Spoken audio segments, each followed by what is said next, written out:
ಸಮಯ 6 ಗಂಟೆ, ನಮ್ಗೆ ಸಮಯ 6 ಗಂಟೆ ಎಣ್ಣೆ ಹೊಡೋದು ಟೈಟ್ ಆಗೋದು.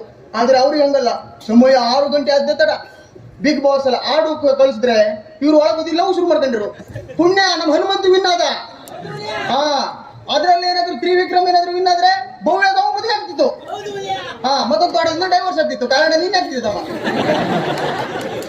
3 ಸಲ ಹೋದ್ಲಿ ಅದು ಒಂದು ಎಪಿಸೋಡ್ ಬಿಡ್ಲ ಈ ನನ್ನ ಮಗ. ಮತ್ತೆ ನಮ್ಗೆ ನೋಡಿರೋ ಮನೆ ಕಡೆ ಕೂತ್ಕೊಂಡೆ ತಮ್ಮ. ಅದ್ರಲ್ಲೂ ಮತ್ತೊಂದು ಧಾರಾವಾಹಿ ನೋಡಿ ನೀನು ಗೀತೆ ನಡೆದಲೆ, ನಾ ಸುಸ್ತು ನೀ ಸುಸ್ತು ಮುದುಕಿದ್ದು ಶಾಲೆ ಹಾಡಿದ್ ಬಾಯಿ ತಿರುಗುದಿಲ್ಲ. ಸಾರಿ ಅದು ಹಳೆ ಪಿಕ್ಚರ್ ಸುಧಾರಣೆ ಇತ್ತಲ್ಲ, ಶ್ರೀರಸ್ತು ಶುಭ ಮಸ್ತು ಎಲ್ಲ ಹುಡುಗಿ ಲವ್ ಮಾಡಿದ್ರು ಮಾರೆ. ಇದ್ರಲ್ಲಿ ಮುದುಕಿ ಲವ್ ಮಾಡ್ತೀವ್ರಲ್ಲ, ಲವ್ ಮಾಡಿದ್ರು ಇಲ್ಲ ಅಂತ ದೊಡ್ಡ ಮಕ್ಕಳು ಮುಂದೆ ಇವ್ರು ಮದುವೆ ಹಾಕೊಂಡ್ಯಾರು. ಮದುವೆ ಆದ್ರೂ ಒಡ್ಡಿಲ್ಲ ಮಾರೆಯ. ಅದು 3 ತಿಂಗಳು ಬಸ್ರಿದು.